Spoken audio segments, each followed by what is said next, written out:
There are few names in history that shimmer quite like Cleopatra's.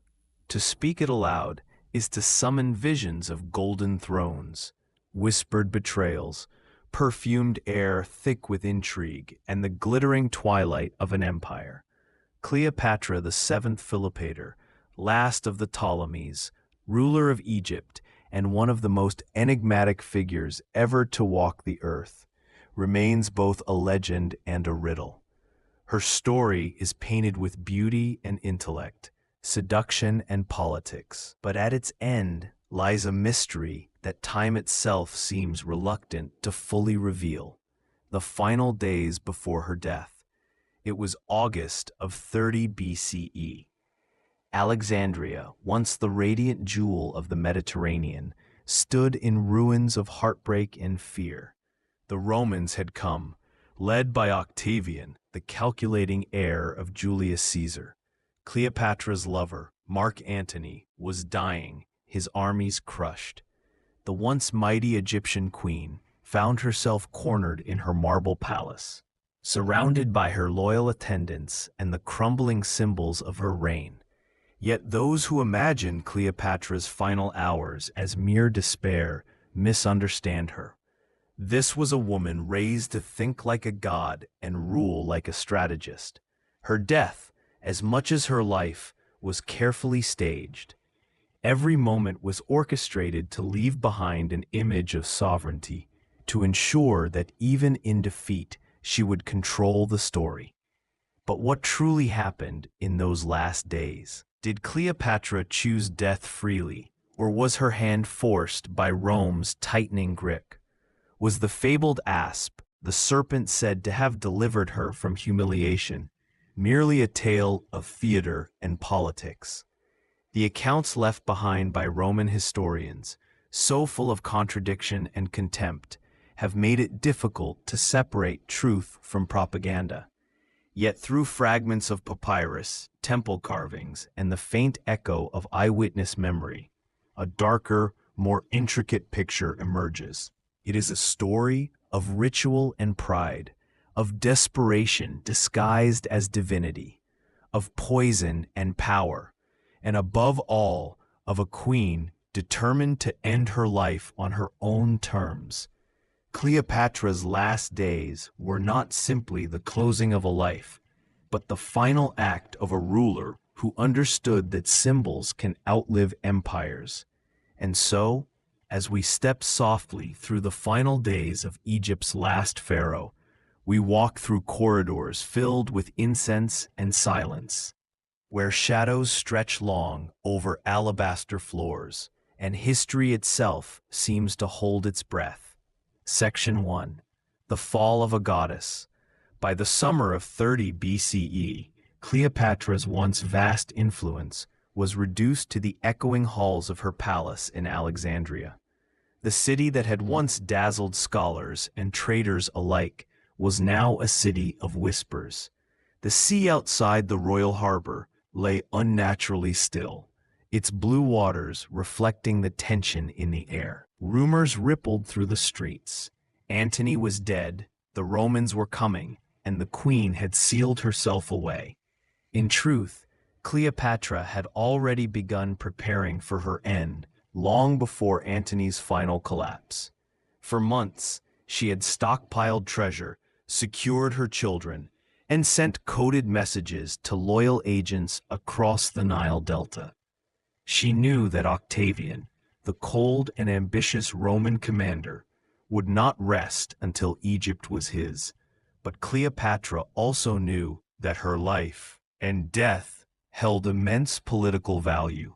She was the last link to a dynasty that had ruled Egypt for nearly 3 centuries, the living embodiment of Isis on earth. Her very image was a weapon. When Antony fell upon his sword, believing Cleopatra had already died, she was taken to him in his last moments. Their reunion, described by ancient writers with both sorrow and suspicion, was one of the most haunting scenes in antiquity. Cleopatra had him carried to her mausoleum, the grand stone chamber she had prepared not as a place of mourning, but of sovereignty. It was there, amid the scent of myrrh and the soft light of oil lamps, that Antony died in her arms. The queen's grief was real, but her mind remained calculating. She locked herself in the mausoleum with her treasures and sent word to Octavian that she would not be taken alive. The Roman, however, had other plans. Octavian wanted Cleopatra paraded through Rome in chains, a living trophy for his triumph, a symbol of Egypt's subjugation. To the Romans, that was the ultimate humiliation. To Cleopatra, it was unthinkable. Over the following days, Octavian sent envoys and negotiators, promising safety, perhaps even leniency. Cleopatra received them reclining on her golden couch, dressed in her most splendid robes. She was still a queen, and she would act like one. Her attendants, Immerse and Charmian, watched over her like priestesses at a temple, loyal until the end. Yet beneath the perfume and politeness, Cleopatra was weaving her final act. Some historians claim she was gathering knowledge of poisons, testing them on prisoners to see which caused the least suffering. Others say she was in contact with Egyptian priests, seeking ritual counsel for a death worthy of a goddess. In either case, the pattern was clear. Cleopatra would die, but she would choose the manner, the moment, and the meaning. Outside, Octavian's troops surrounded the palace. Inside, the queen rehearsed her exit from history. She adorned herself in the symbols of Isis, the crown, the scepter, the flowing linen, and spoke in whispers about immortality. The line between politics and religion, between theater and belief, began to blur. Even in despair, Cleopatra remained a performer, aware that centuries might one day watch her final act. The city held its breath.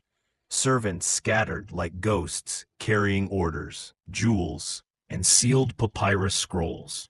In the distance, the sounds of Rome's victory echoed, but in Cleopatra's chambers, time seemed to stop. It was as though the queen, now reduced to flesh and sorrow, was already turning herself into legend. And in that quiet moment, surrounded by gold and shadow, began the final transformation of Cleopatra, the mortal woman, into Cleopatra, the myth. Section 2. The negotiations with Rome. When the Roman envoys entered Cleopatra's palace, they expected to find a broken woman, a queen stripped of her armies, her lover, and her power. But what they encountered was something entirely different. Cleopatra met them not in mourning, but in magnificence. Her throne room, though surrounded by soldiers and ruin, was arranged with ceremonial perfection. The floor was scattered with rose petals, the air perfumed with incense, and at the center of it all sat the queen herself, radiant, composed, and terrifyingly alive. To Octavian's messengers, she seemed less a defeated ruler and more a living specter of Egypt's divine past. Every gesture, every word was deliberate. Cleopatra's goal was no longer to save her kingdom. That was already gone. What she now sought was control over the one thing Rome could not take from her, her legacy. Octavian, meanwhile, was walking a careful line. He understood the symbolic power Cleopatra held, both to his enemies and to his own image. To the Roman people, she had long been portrayed as the foreign seductress who had ensnared Julius Caesar and then Mark Antony, a woman whose beauty had brought two of Rome's greatest men to their knees. But Octavian also knew the truth. Cleopatra was far more dangerous than any seductress.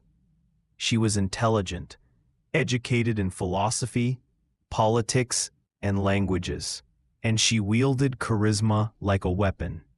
So he offered her false comfort. Through his envoys, Octavian promised mercy if she surrendered peacefully. He swore that her children, Alexander Helios, Cleopatra Selene, and Ptolemy Philadelphus would be treated with respect. He even hinted that she might retain her life. But Cleopatra, who had spent years navigating the treacheries of both Roman and Egyptian politics, recognized deceit when she heard it. She knew Octavian's promises were no more than a stage performance, a tactic to keep her calm until he could drag her to Rome in chains. Her humiliation would serve his triumph. Her suffering would elevate his glory. And so she played her own game in return. Cleopatra sent her attendants to deliver lavish gifts to Octavian's soldiers: gold coins, exotic fabrics, perfumes, spreading rumors that she was preparing to negotiate directly with him. Her palace, though surrounded, buzzed again with movement. Artists were summoned to her chamber. Scribes were instructed to prepare new letters. Priests were invited under the guise of religious counsel. But in truth, she was building her final deception.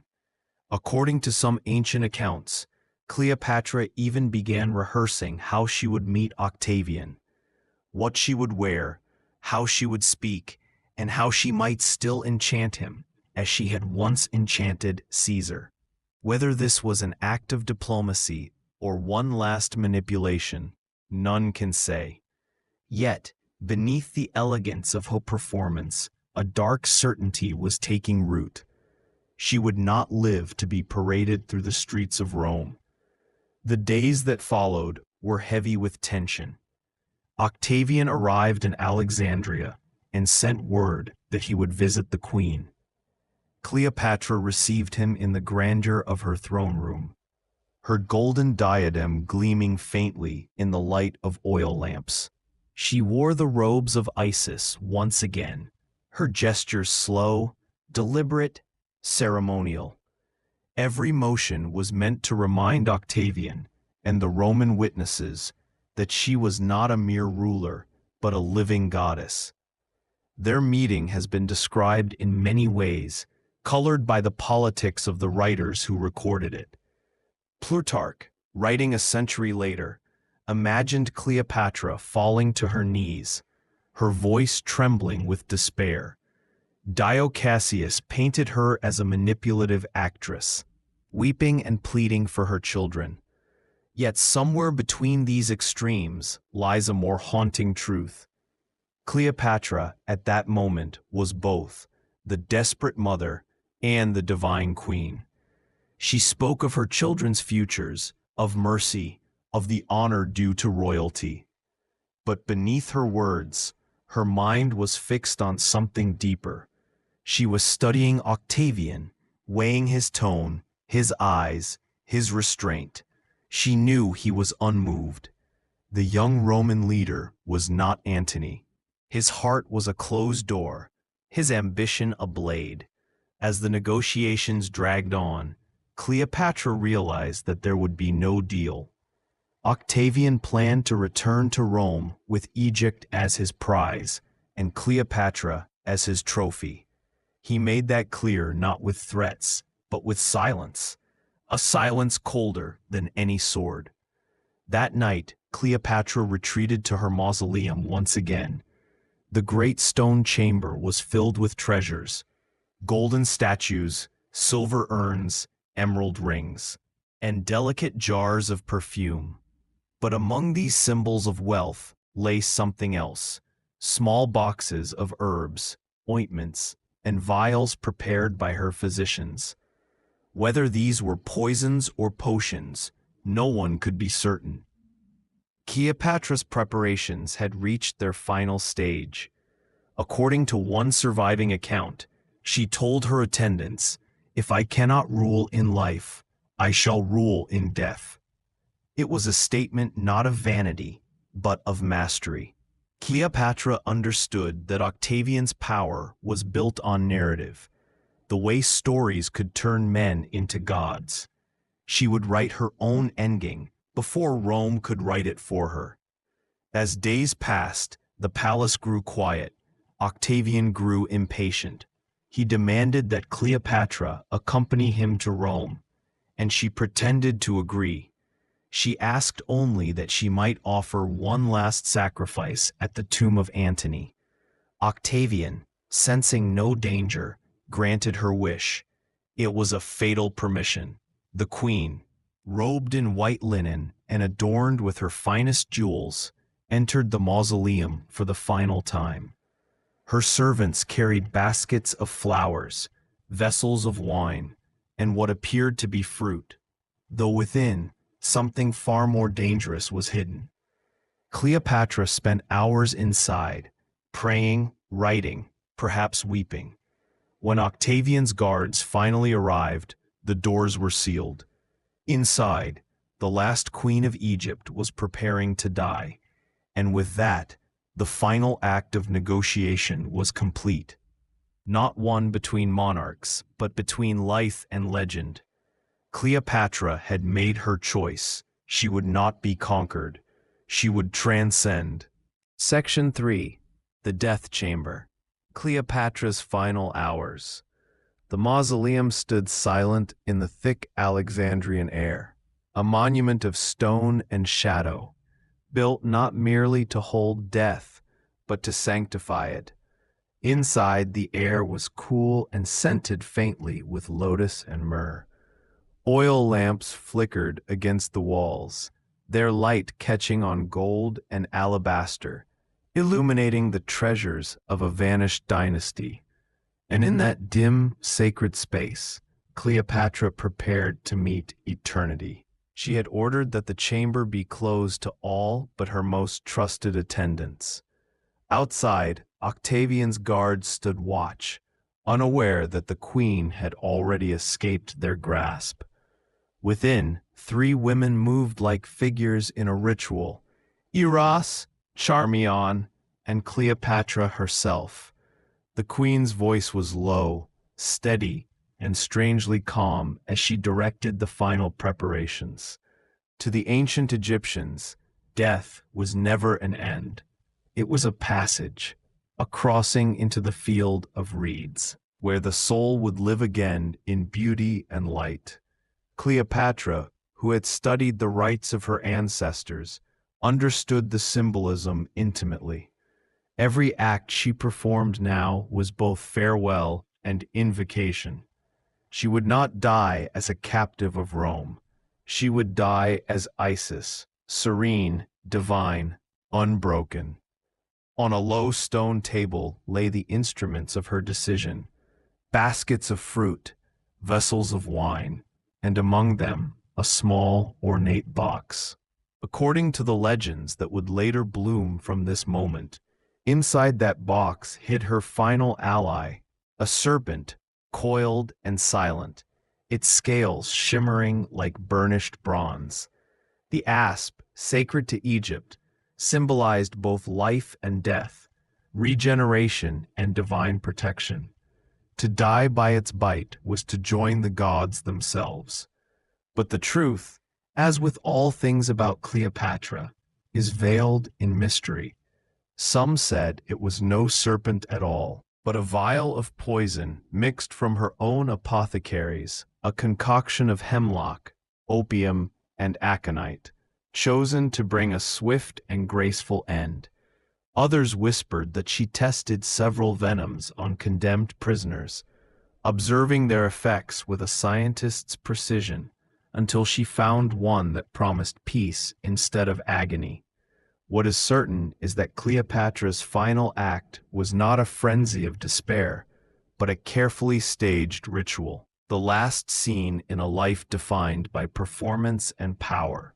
She bathed in rosewater, her attendants combing her dark hair and adorning her with her royal diadem. Her robes were white, bound with a golden belt, and upon her wrists she wore the serpent bracelets of Isis. Around her neck hung a pendant of turquoise and lapis, symbols of rebirth. The light from the lamps made her skin glow faintly, and for a moment she seemed untouched by defeat or time. As she reclined upon the couch of gold, she asked that Antony's tomb be opened beside her. Through the half-light, she looked toward his resting place, the man who had shared both her love and her ruin. Some said she whispered a final apology.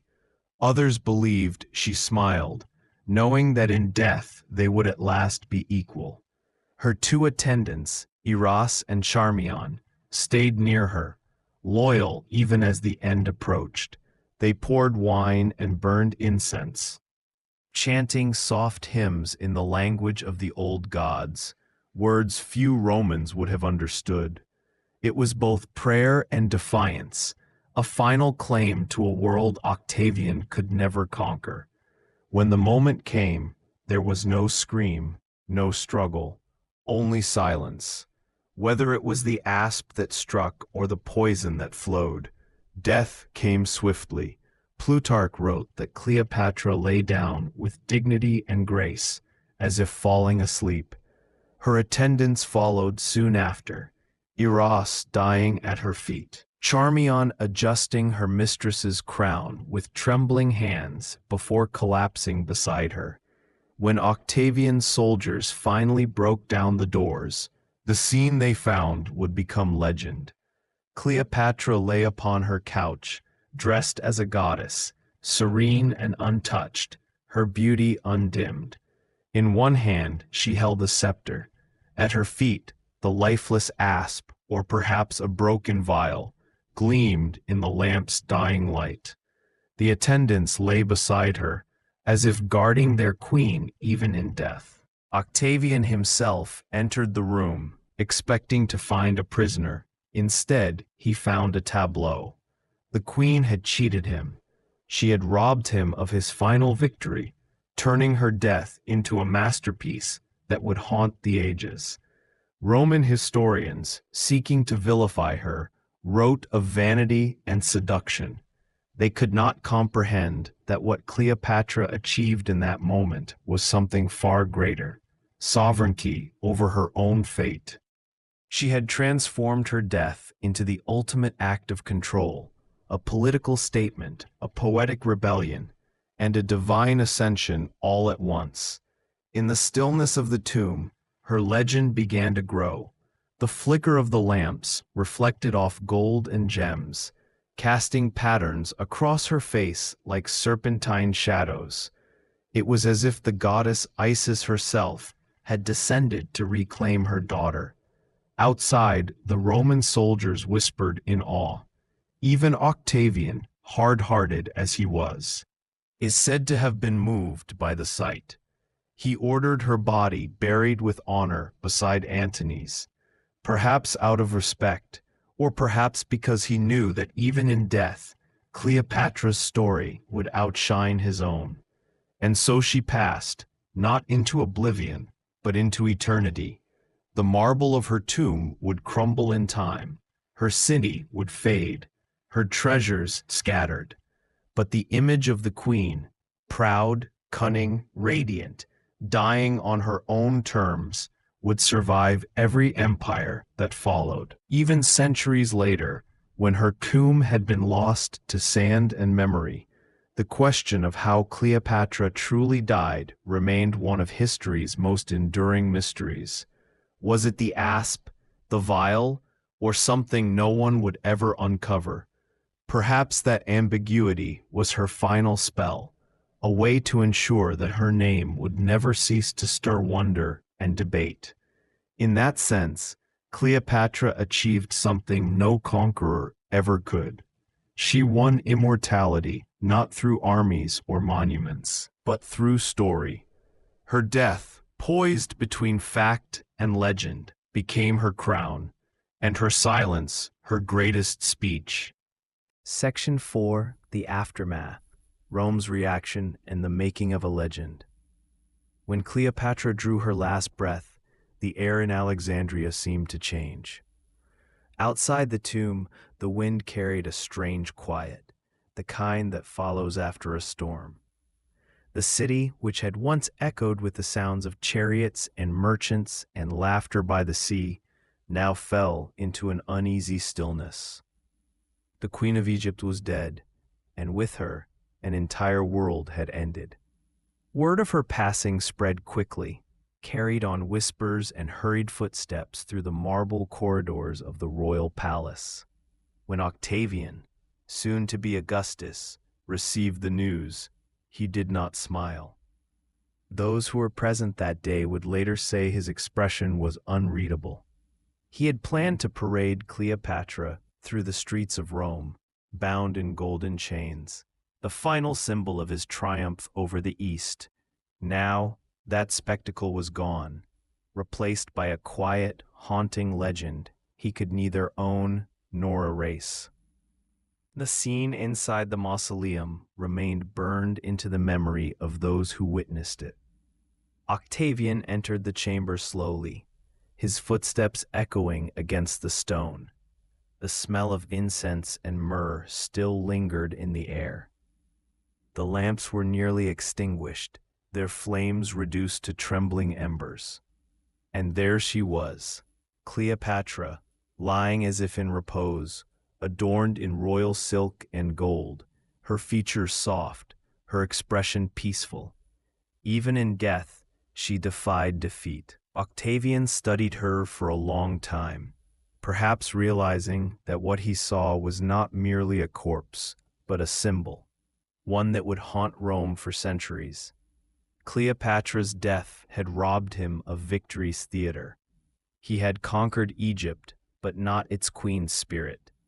History would always remember her, not as a captive, but as a woman who died on her own terms.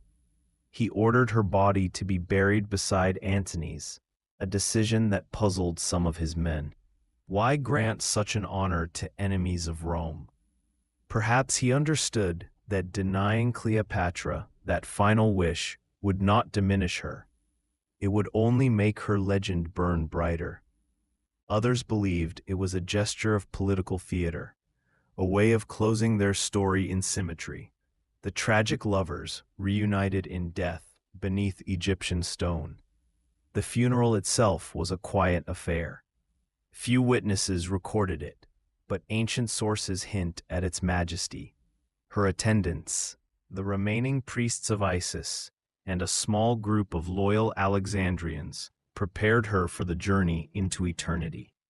They dressed her body in linen and gold, placed a diadem upon her brow, and surrounded her with offerings, figs, perfume, papyrus scrolls, and symbols of her reign.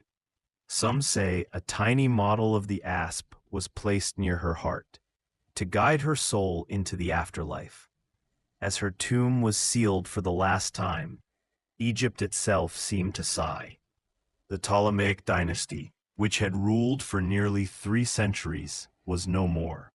The age of the pharaohs, which had endured for 3,000 years, came to its final, silent close. Rome, however, wasted no time turning her story into propaganda.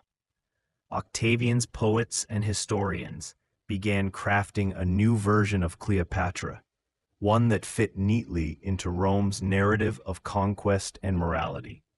To them, she was not a queen, but a cautionary tale, a seductress who had bewitched 2 great men, lured them away from duty, and paid the ultimate price. Virgil, Horace, and Propertius all wrote of her as the Mad Queen, the fatal woman, whose death was a victory for Rome's virtue. But beneath the surface, her legend refused to stay buried. Even in the heart of Rome, people whispered about her beauty, her intelligence, her command of languages and diplomacy. Some even admired her courage. The more Octavian tried to shape her image into that of a villain, the more she became a figure of fascination. It was as though the real Cleopatra, cunning, proud, tragic, refused to be erased. In Egypt, she lived on as a goddess. Her name was spoken in secret prayers, her likeness painted in small household shrines. Women saw in her a reflection of independence. Men saw the last breath of Egypt's greatness. The temple priests whispered that she had ascended as Isis, her spirit sailing across the heavens in a golden bark. As the years passed, her story began to take on a dreamlike quality. Ancient chroniclers could not agree on the details of her death. Some swore they saw the serpent. Others claimed there were no marks on her body at all. A few even insisted she did not die, but escaped through secret tunnels and lived in hiding. Another echo of Egypt's long history of gods who die and are reborn. Octavian, meanwhile, became Augustus, the first emperor of Rome. He presented himself as the bringer of peace, Pax Romana, but Cleopatra's death lingered like a shadow behind that triumph. Rome had taken her treasures, her kingdom, her libraries, her ships, yet it could never take her myth. Centuries later, as Rome's own empire began to crumble, poets and philosophers returned to her story. Plutarch, writing long after her death, described her not as a seductress, but as a woman of unmatched intellect and charisma, one who could disarm even her enemies with her wit. Shakespeare would later turn her final moments into poetry, making her not a fallen queen, but a figure of eternal grace. It is strange how death can magnify life. Cleopatra, who once ruled a realm, became something greater in death, an idea, a symbol of defiance, beauty, and sovereignty. Her story traveled through the ages, reshaped by each generation, but never forgotten. Every retelling gave her new life, a martyr to love, a sorceress, a philosopher, a queen who turned her own death into art. Even today, her name conjures both power and mystery. The serpent's bite, real or imagined, remains one of history's most iconic symbols of choice. The moment when a woman, stripped of everything, claimed her fate back from the hands of empire. In that sense, Cleopatra never truly died. Her tomb may still lie hidden beneath the sands of Egypt, her body lost to time, but her story endures, eternal, elusive, and radiant. It reminds us that some legacies are not built in marble or written in stone. They are written in wonder, in defiance, in the soft whisper of myth. And perhaps, somewhere beneath the shifting earth, she still rests beside Antony, wrapped in linen and legend, her crown slightly tilted, her eyes forever closed, not in defeat, but in peace. Section 5. The Search for Cleopatra's Lost Tomb. More than 2,000 years have passed since Cleopatra's final breath. Yet her story still moves like a quiet current beneath the sands of Egypt. Every few years, a whisper surfaces, a rumor, a discovery, a hint of gold or stone, suggesting that her tomb might soon be found. It is one of archaeology's most haunting mysteries, the resting place of the last pharaoh of Egypt. A queen who vanished into history with more grace and secrecy than any ruler before her. The Greek historian Plutarch, writing a century after her death, left a simple clue: Cleopatra and Mark Antony were buried together in a royal tomb by the sea. Those words, fragile and sparse, have driven centuries of obsession. But Alexandria, the queen's beloved city, has changed beyond recognition. Earthquakes, floods, and centuries of coastal erosion have swallowed much of the ancient metropolis. The royal quarter, where the palace once gleamed with marble and gold, now lies deep beneath the Mediterranean waves. Some believe Cleopatra rests somewhere beneath that sunken city, her tomb lying silently among the ruins of columns and broken sphinxes. Divers have explored those watery depths, finding fragments of her world, amphorae, statues, coins bearing her image, even sections of temples. But so far, not the tomb itself. The sea has kept her secret, wrapping her legacy in silt and coral, turning the place where she once ruled into a shimmering underwater labyrinth. Yet not all are convinced she lies beneath the waves. Some scholars argue that her tomb must be inland, built in secret after the fall of Alexandria. In their view, Cleopatra, ever strategic, even in death, might have chosen a location away from the political heart of Egypt, somewhere she could be hidden from Roman desecration. And so, the modern search for Cleopatra's final resting place has led archaeologists beyond the city walls, into the desert, and toward a site called Taposiris Magna, about 45 kilometers west of Alexandria. It was here that a Dominican archaeologist, Kathleen Martinez, began her search in 2005. Martinez, once a criminal lawyer in the Dominican Republic, had left her career behind to pursue what she called her lifelong dream, finding the tomb of Cleopatra.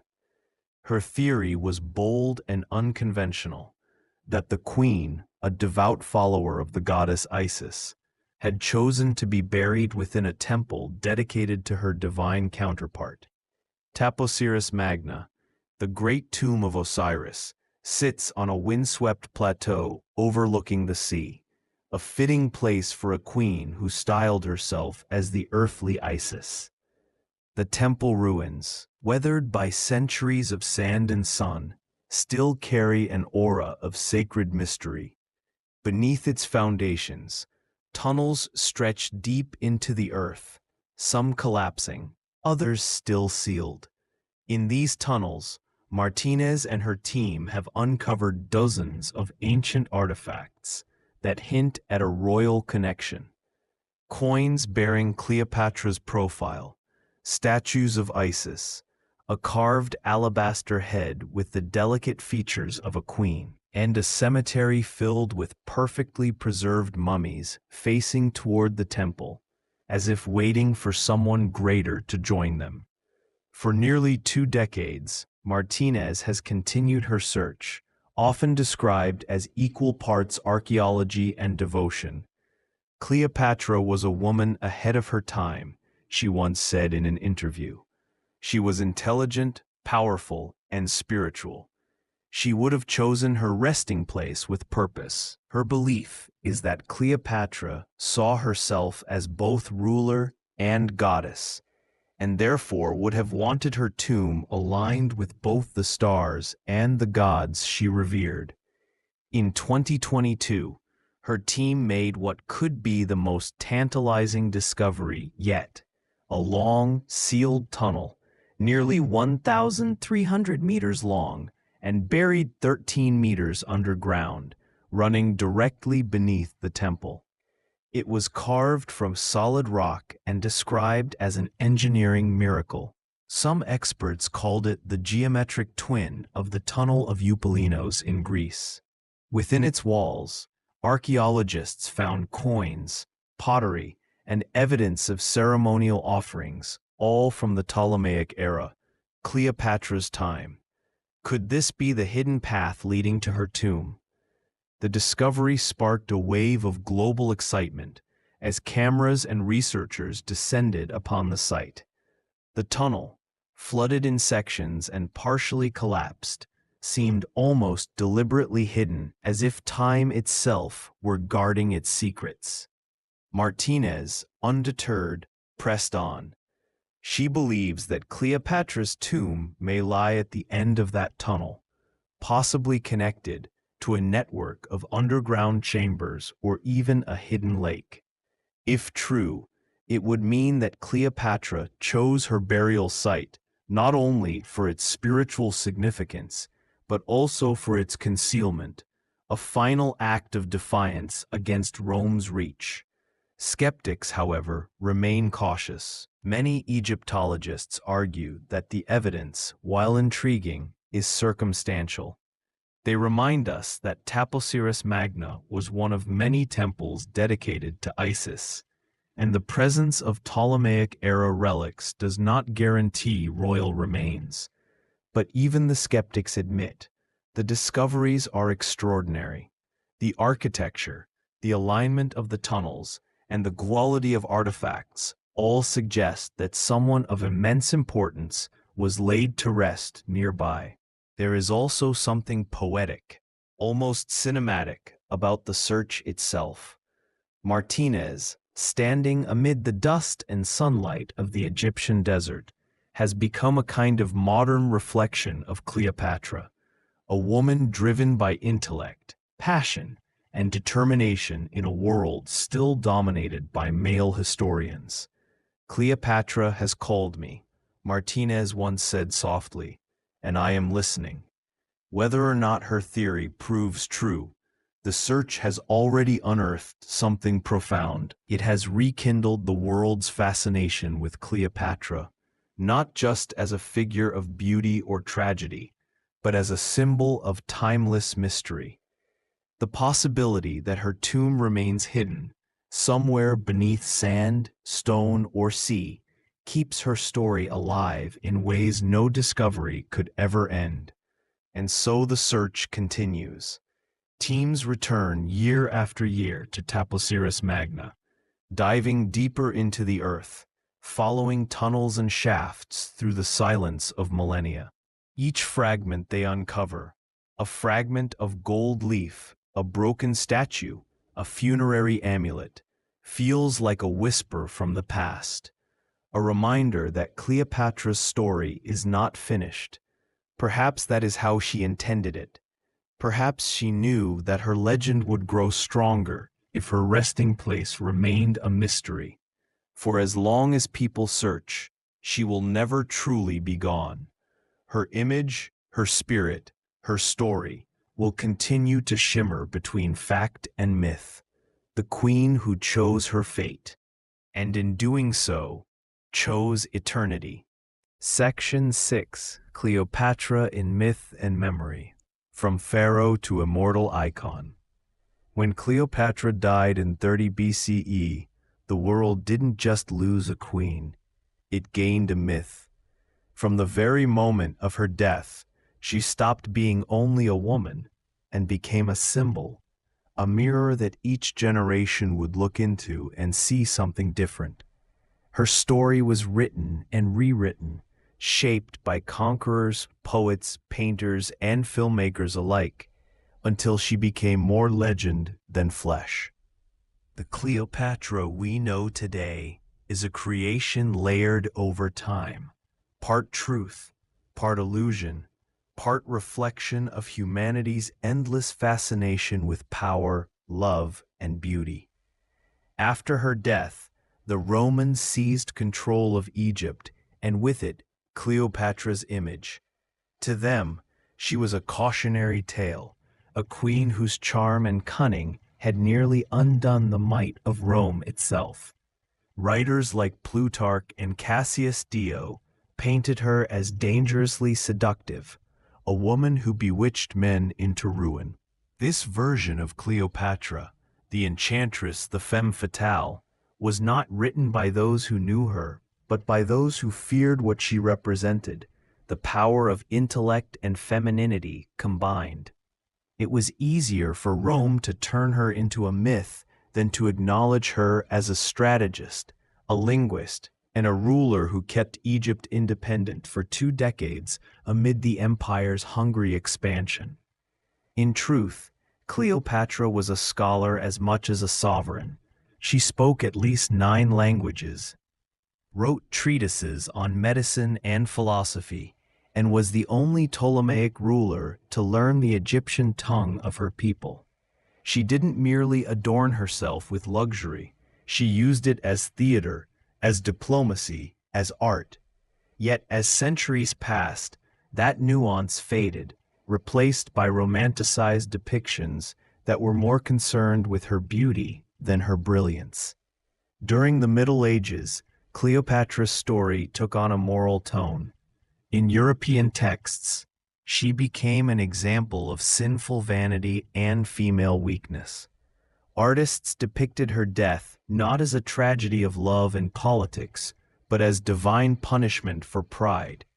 She appeared in illuminated manuscripts with golden serpents coiled around her, her face serene as if acknowledging her fate. The real queen was long gone. What remained was a symbol, reshaped by religious and cultural fears of powerful women. Then came the Renaissance, and with it, a rebirth of fascination. Scholars rediscovered classical histories, artists rediscovered sensuality, and Cleopatra once again stepped into the light, this time as a muse of passion, beauty, and forbidden love. Painters like Michelangelo, Titian, and Guido Reni reimagined her final moments, often showing her reclining gracefully, an asp pressed delicately to her breast, her expression calm and otherworldly. Death, in their hands, became beauty. Cleopatra was no longer a sinner, she was a tragic goddess. Her life and death elevated to divine art. By the 18th and 19th centuries, as Europe's colonial gaze turned once again toward Egypt, Cleopatra's image grew grander still. She became the embodiment of the exotic East, mysterious, sensual, and infinitely desirable. In the Victorian imagination, she was both fascinating and frightening, the ultimate symbol of a civilization both ancient and alluring. Writers and painters used her image to explore their own fantasies about empire, beauty, and decay. Each depiction said more about the people creating it than about the woman herself. Then came the age of theater and film, and Cleopatra stepped onto an entirely new stage. Shakespeare's Antony and Cleopatra had already given her immortal lines, fierce, poetic, and sorrowful. But the cinema would turn her into a global icon. Silent films of the early 20th century portrayed her as a shimmering jewel of seduction, her palace draped in shimmering silks and golden light. Then, in 1963, Elizabeth Taylor gave the world the most famous Cleopatra of all, a vision of glamour and grandeur, so breathtaking it became the most expensive film ever made at the time. That movie, though extravagant, carried something deeper beneath the gold and spectacle. In Taylor's Cleopatra, audiences glimpsed a woman torn between love and power, politics and survival. It was, perhaps unintentionally, one of the most human portrayals since the Queen herself walked the earth. Millions watched her story unfold in cinemas across the world, and for a few hours, the ancient queen lived again. But the real Cleopatra still eludes us. The Hollywood versions, the Renaissance paintings, the Roman propaganda, they are all reflections of our own imagination. The truth of who she was lies somewhere beneath those layers. Historians who have studied her life closely describe a woman of immense intelligence and charisma, someone who understood not only politics, but psychology, who could speak to ambassadors and scholars in their own languages, who saw diplomacy as an art form. She wasn't merely beautiful, she was brilliant. Her reign was one of Egypt's last moments of independence before it became a province of Rome, and she maintained that autonomy through wit, courage, and extraordinary foresight. In modern times, Cleopatra's image continues to evolve. For some, she represents female empowerment, a woman who rose above a male-dominated world and held her own against the most powerful empire on earth. For others, she embodies mystery and tragedy, a life lived in splendor, ending in a death both defiant and poetic. Museums curate exhibitions about her, archaeologists still search for her tomb, and writers keep returning to her story, each finding something new to say. It's almost as if Cleopatra never truly died. She simply transformed, from ruler to legend, from mortal to myth. Her essence lingers in art, in literature, in our collective memory. Every time her name is spoken, the sands of Egypt shift ever so slightly, as though remembering her presence. And perhaps that's exactly how she wanted it. Cleopatra once said, according to an ancient account, that she wished to be remembered not as a woman of sorrow, but as a queen of meaning. Whether those words are real or imagined, they resonate still. Her story has outlived kingdoms, empires, and entire civilizations. It has crossed oceans and centuries, carried by the same fascination that has always surrounded her. The mystery of power, love, and the eternal human desire to be remembered. In the end, the myth of Cleopatra says as much about us as it does about her. We keep returning to her story because we see in her a reflection of our own dreams, the longing for greatness, the fear of loss, the beauty of defiance. She is a mirror through time, showing us what it means to be human, fragile, and extraordinary all at once. Section 7. The Treasures of Cleopatra's Court. A glimpse into her daily world. Before Cleopatra was the tragic figure of art and legend. She was the living pulse of a kingdom. Her palace on the island of Antirodos in Alexandria shimmered like a jewel against the blue waters of the Mediterranean. Even today, centuries after the sea swallowed it whole, fragments of her world still sleep beneath the waves. Marble columns, gold coins, broken statues that once stood in the halls where she ruled, loved, and dreamed. To walk through her court, as it once was, would be to step into a world that balanced elegance with intellect, where opulence was not merely indulgence, but an expression of divine power. Each morning in Cleopatra's palace began not with haste, but ritual.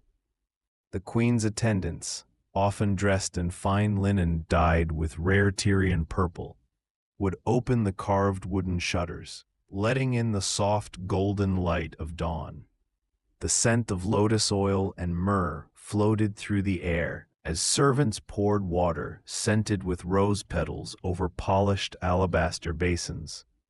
Cleopatra's own morning routine was itself a performance of regality.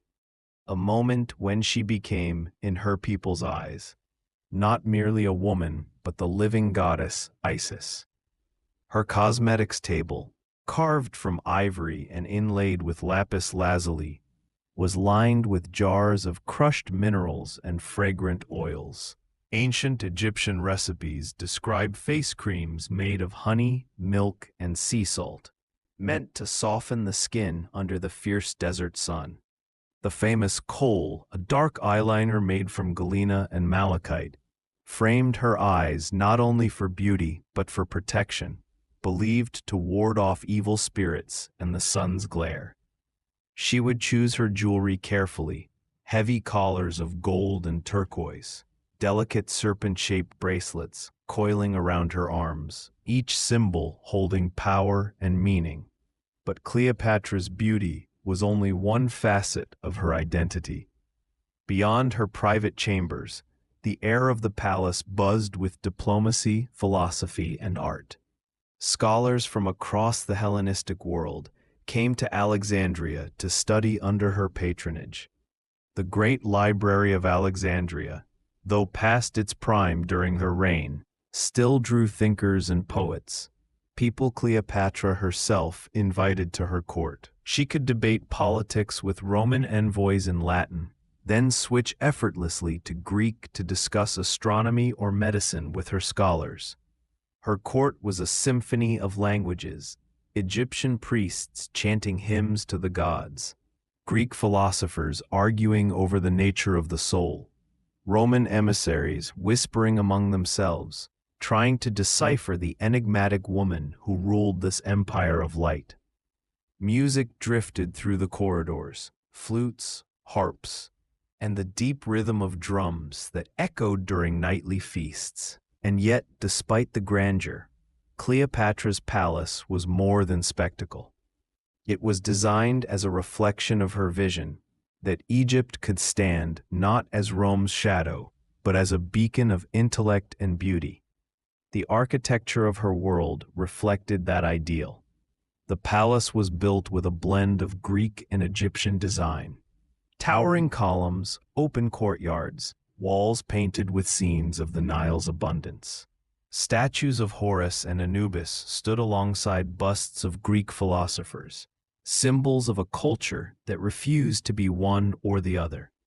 Even the gardens were a wonder, filled with exotic flowers, papyrus pools, and birds from distant lands. Within those gardens, Cleopatra would often walk in the evenings, barefoot on cool marble, speaking softly with her closest advisors, or gazing out over the harbor, where Roman galleys glittered ominously on the horizon. Feasts in Cleopatra's court were legendary. She understood that dining was not just pleasure, it was politics. Every dish, every scent, every performance at her banquets carried a message.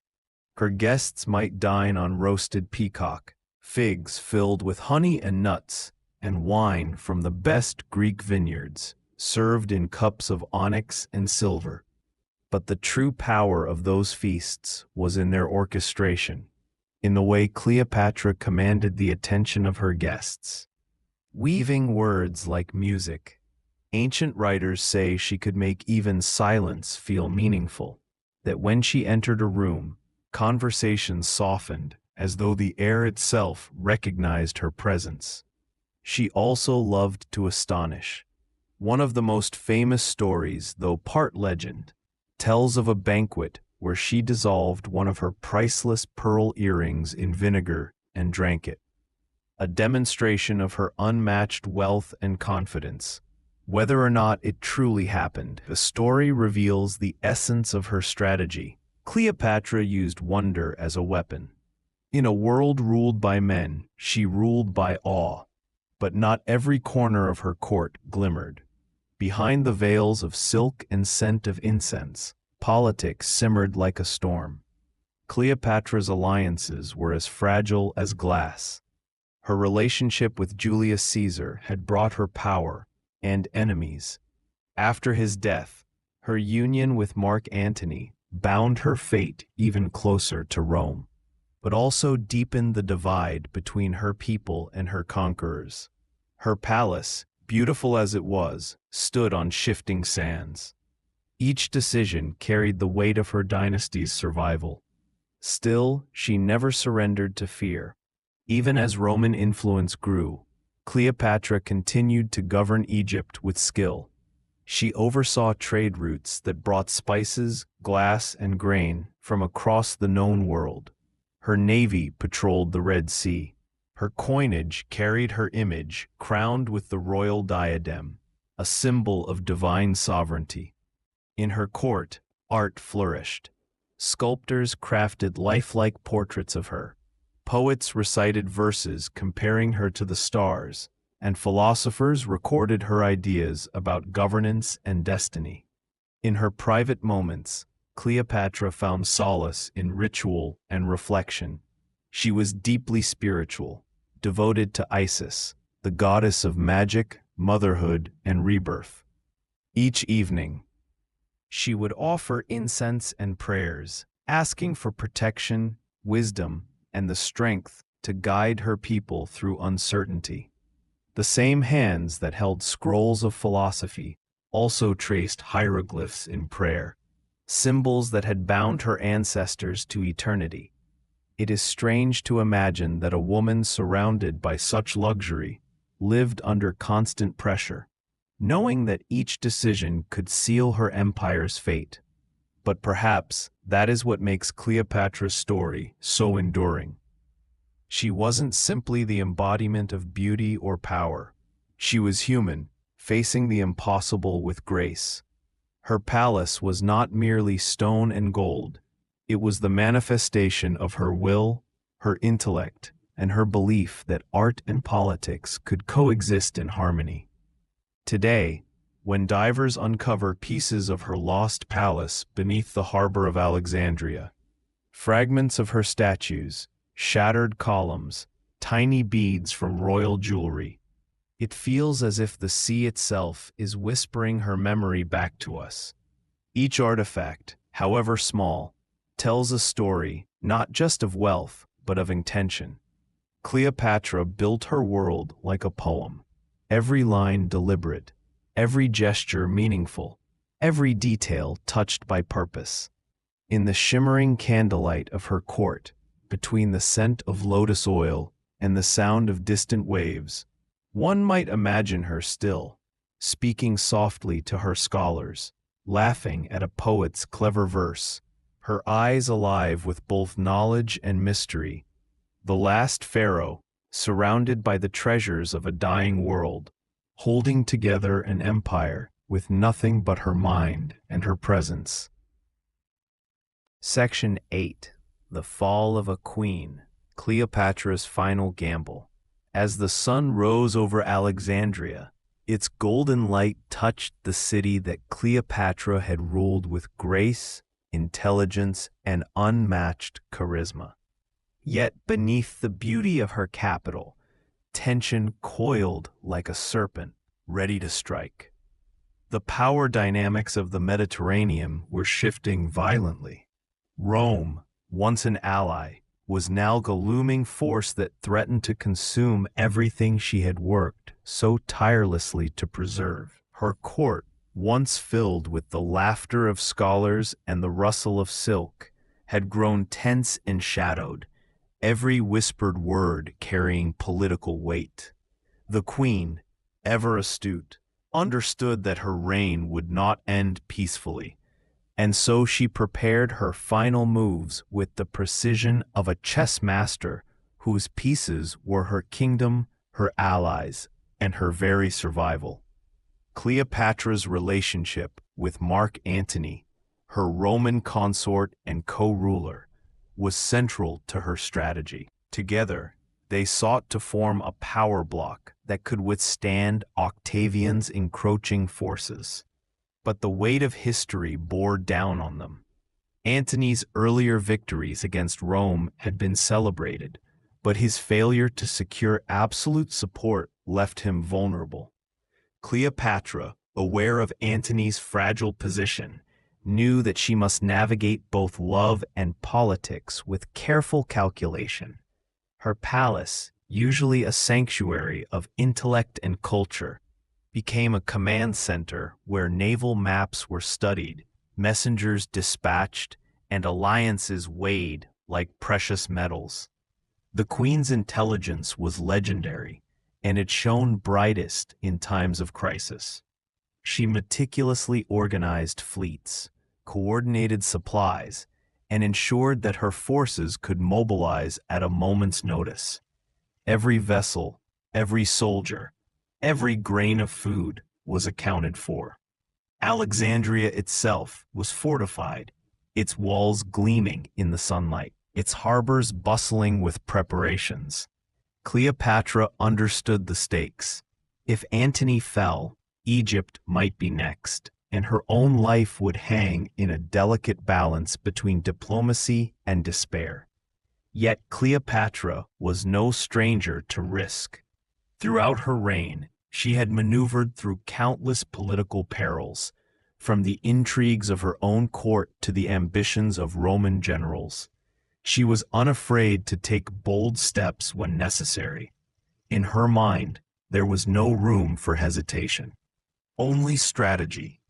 Every decision she made in those fateful months was designed to buy time, maintain loyalty, and preserve her vision of Egypt as a thriving, independent kingdom.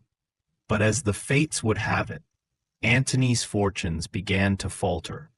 In a pivotal naval confrontation against Octavian's fleet at Actium, the combined forces of Antony and Cleopatra were decisively defeated. The battle, fought along the Ionian coast, was a catastrophe of both tactics and morale. Cleopatra had commanded her fleet with diligence, but the Romans, disciplined and relentless, proved superior. Ships sank, soldiers drowned, and the once confident aura of victory evaporated like morning mist over the Aegean. In the aftermath, Cleopatra's mind turned toward the ultimate gamble. Rome had defeated Antony, and Octavian's forces pressed closer to Alexandria. Yet the queen refused to surrender in the conventional sense. She understood that capture could mean humiliation, enslavement, or worse, the erasure of her identity and her legacy. Cleopatra chose to act in a way only she could, with intellect, composure, and calculated defiance. Reports suggest that she began preparations for her final act, orchestrating events that would ensure her story would resonate far beyond the fall of her kingdom. Cleopatra's relationship with Antony remained a central, tragic thread in this final chapter. Antony, wounded both physically and emotionally by the loss at Actium, returned to Alexandria, seeking refuge and perhaps counsel. Cleopatra, ever perceptive, recognized his despair and used her presence to bolster his morale, even as the walls of their empire seemed to close in. They devised a plan that balanced audacity with the somber acknowledgement of inevitable defeat. Their partnership, rooted in both affection and political necessity, became the last human shield against the inexorable advance of Rome. Meanwhile, Cleopatra engaged in a series of symbolic acts that communicated defiance to her subjects and to her enemies. She reportedly donned the regalia of Isis, presenting herself not merely as a mortal ruler, but as a living goddess whose fate could not be dictated by the whims of Rome. Her appearances were carefully staged, designed to project strength and sovereignty, even in the face of overwhelming adversity. Each gesture, each ritual, was infused with layers of meaning, a language of power that transcended words. Yet the human cost was undeniable. Antony's eventual demise, spurred by miscommunication and despair, left Cleopatra alone in the palace she had filled with brilliance and intrigue. Rome's shadow loomed larger than ever, and the queen faced a choice few could comprehend: submission to Octavian, or the assertion of agency through an act that would secure her legacy. Cleopatra chose the latter. She understood that true power lies not only in survival, but in the control of one's story. In her final hours, she meticulously arranged her surroundings, from her chambers to the chambers of her closest confidants, ensuring that every detail reflected dignity, sovereignty, and intention. Accounts from Roman historians, though colored by bias, depict a woman of remarkable poise and composure. Cleopatra's final gamble was executed with precision, blending ritual, symbolism, and the quiet, inevitable acceptance of mortality. Her choice to end her life, according to historical sources, was not merely escape, but a statement that a queen's destiny, like her reign, should be hers alone to define. It was a calculated act of defiance, a testament to her enduring intellect and awareness of power, even in the shadow of defeat. The city of Alexandria, once vibrant with commerce, philosophy, and culture, bore witness to the end of an era. Cleopatra's final days transformed her from a political figure into legend. Her story, a tapestry woven from strategy, passion, and unparalleled intelligence, resonated through the centuries. Even as Rome celebrated its victory, the queen's presence lingered in the hearts and minds of those who admired cunning, courage, and the unyielding assertion of self in the face of impossible odds. Cleopatra's fall was more than a personal tragedy. It was the closing of a chapter in Egyptian history, the last act of a civilization that had endured for millennia. Yet through her calculated decisions, she demonstrated that legacy is not merely a matter of survival, but of narrative, symbolism, and courage. Her final gamble, executed with grace and intention, ensured that her story, a mixture of reality, myth, and legend, would echo through the annals of history, captivating the imaginations of countless generations. In those final hours, Cleopatra embodied a paradox, a queen constrained by circumstance, yet unbound in spirit, a mortal who commanded the reverence of gods, and a strategist whose decisions resonated far beyond her time.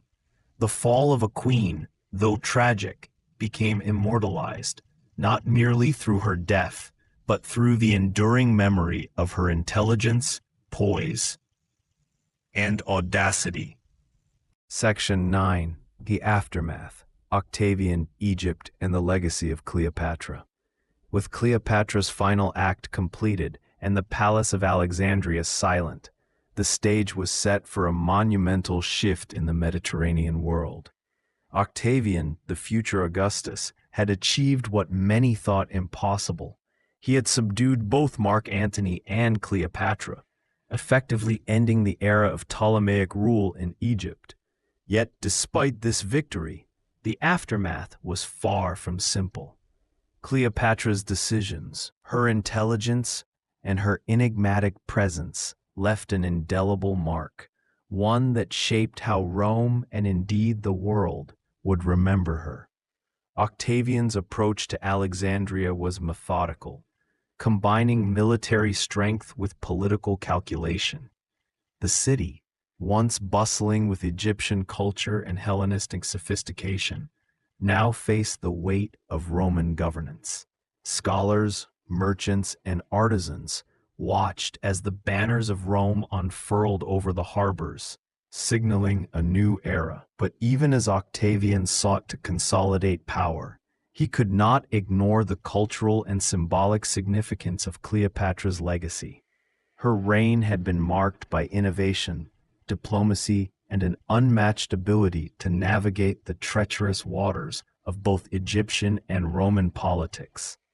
The queen's absence created a vacuum, one that Rome moved to fill with its own administrative structures. Yet the memory of her sovereignty remained potent. One of Octavian's most significant challenges was managing the narrative. Roman historians, often commissioned or influenced by the victor, framed Cleopatra as a seductress and manipulator, emphasizing her relationships with Antony and Julius Caesar over her political acumen. These portrayals, while biased, served a purpose. They legitimized Octavian's conquest and reinforced the idea that Rome's expansion was both righteous and inevitable. Cleopatra's brilliance, her strategic mind, and her ability to wield power as a woman in a male-dominated world were often overshadowed by tales of intrigue and romance. Yet even in these accounts, her legacy could not be entirely diminished. Scholars and poets marveled at her intellect, her linguistic skills.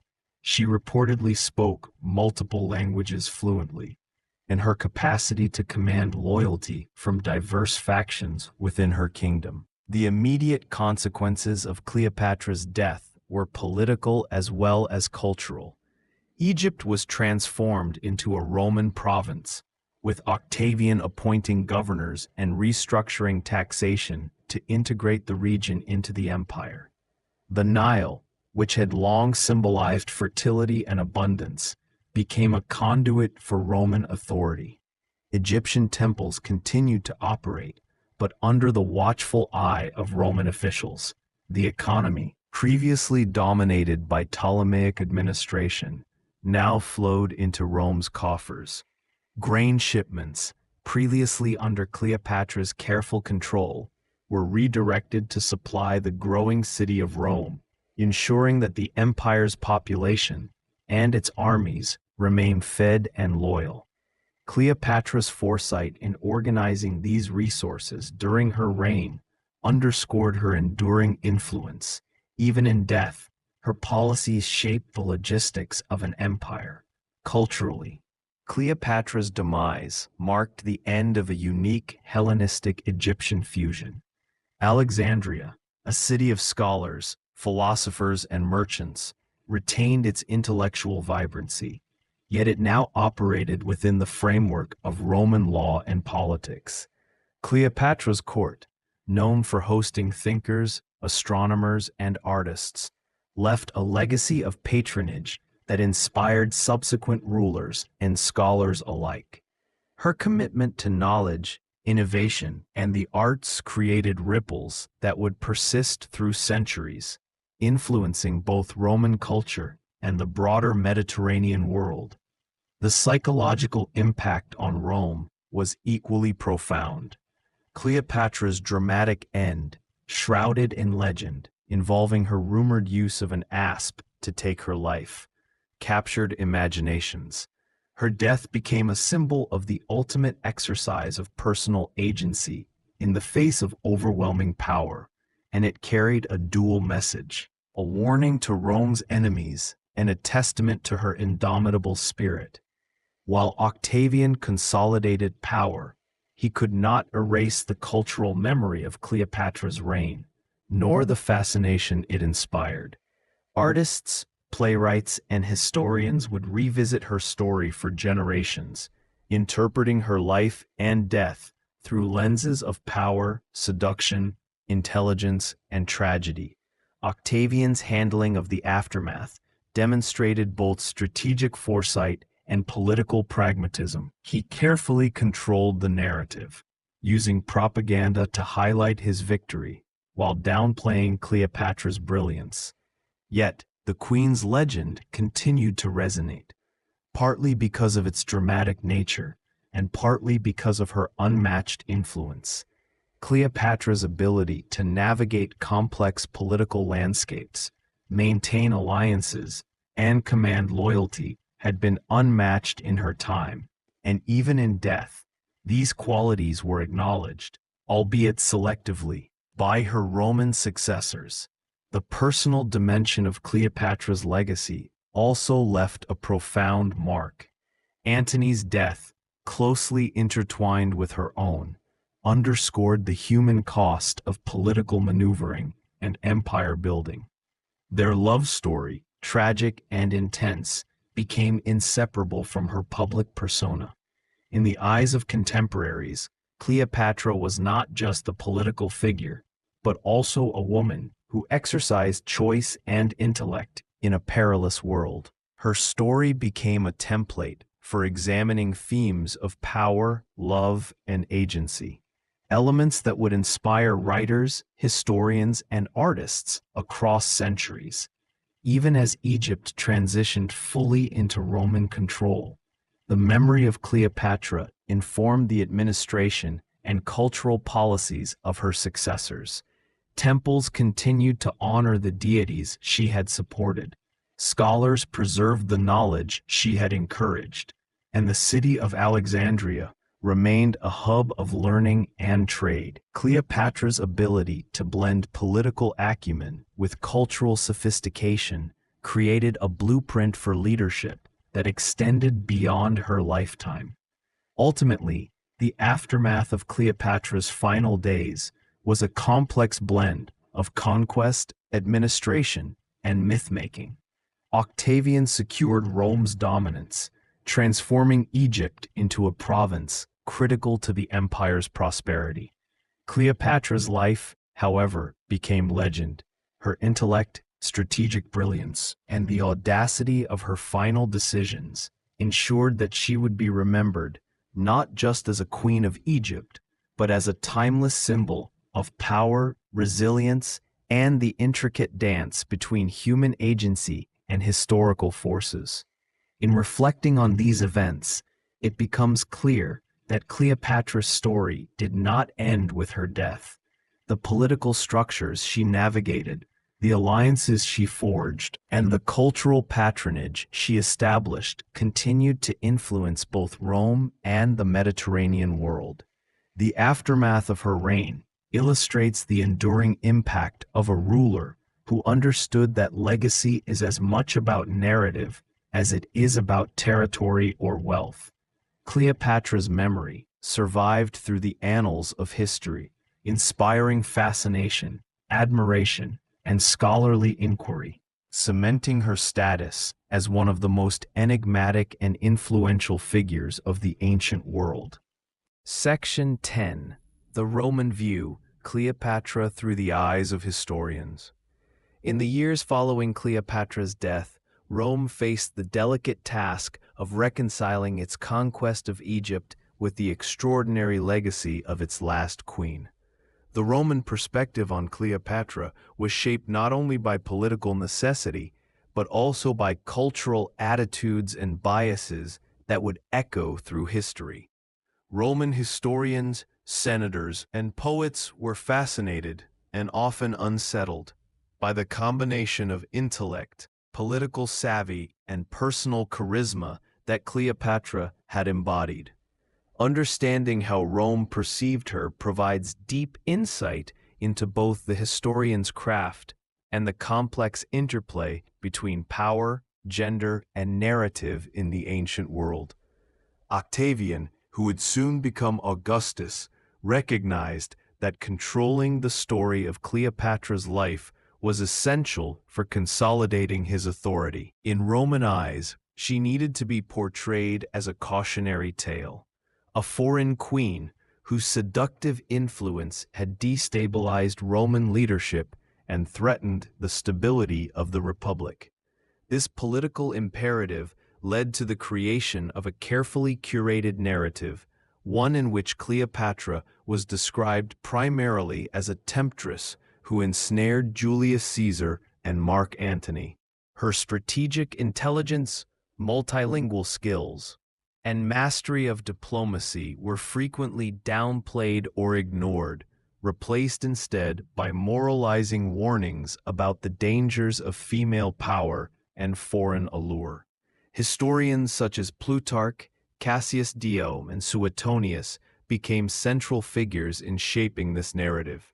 Writing decades after the events, they relied on sources that were often themselves biased, including political propaganda and anecdotal reports. Plutarch, in particular, provides one of the most detailed accounts of Cleopatra's life, blending historical observation with storytelling flair. He emphasizes her charm, eloquence, and calculated use of personal appearance and personality to achieve political ends. While these elements are historically accurate, they are framed in a way that subtly reinforces Roman anxieties about women in positions of power. In essence, Cleopatra's brilliance was acknowledged, but always through the lens of Roman morality, a perspective that amplified her mystique while diminishing her political accomplishments. The Roman perception of Cleopatra extended beyond historians to the broader populace. Coinage, statues, and public speeches reinforced the idea of her as a foreign and potentially dangerous figure. Portraits often emphasized her exotic features, signaling her status as an outsider, while coins depicted Antony's connection to her as a matter of political scandal. These visual cues were powerful, shaping public understanding and framing Cleopatra's story as a moral lesson for generations of Romans. Yet, despite this effort to control her image, Cleopatra's persona continued to inspire curiosity, admiration, and even fear, highlighting the enduring tension between historical reality and the narratives constructed by victors. Literary works from the era also reflect Rome's fascination with Cleopatra. Poets and dramatists frequently explored themes of love, power, and tragedy, using her life as a canvas to examine human emotion and political consequence.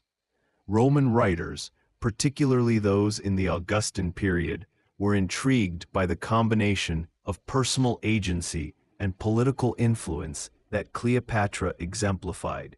They often highlighted her ability to negotiate with powerful men, manipulate diplomatic alliances, and maintain sovereignty over Egypt.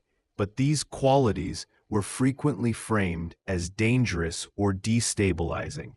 The dichotomy of admiration and admonishment became a recurring motif, reflecting broader societal anxieties about gender, authority, and cultural difference.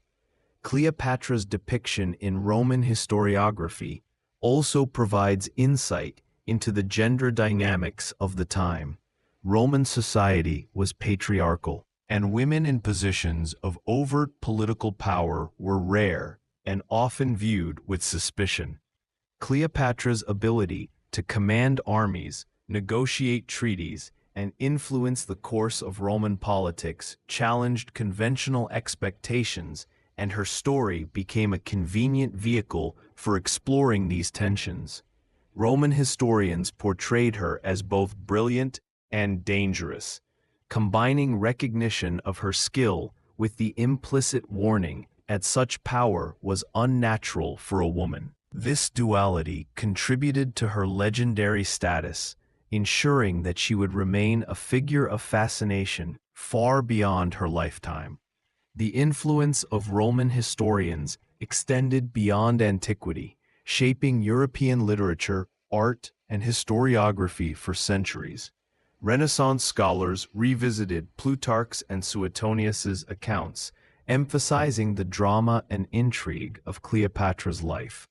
Painters, playwrights, and novelists drew on these sources to create enduring images of the queen, a woman of unmatched beauty and intelligence, whose life ended in a dramatic and enigmatic conclusion. Even in these later interpretations, however, the emphasis on seduction and personal relationships often overshadowed her administrative skill, military strategy, and cultural influence, demonstrating the long-lasting impact of Rome's framing of her story. Yet, despite these limitations, Roman accounts preserved invaluable historical information.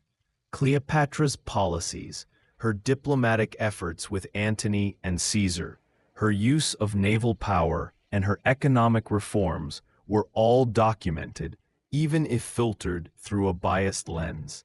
Modern historians can piece together a more balanced understanding of her reign by critically analyzing Roman sources alongside Egyptian records, archaeological evidence, and contemporary accounts. This process reveals a queen whose influence extended far beyond her relationships with Roman leaders, encompassing cultural innovation, economic management, and strategic diplomacy that rivaled any contemporary ruler.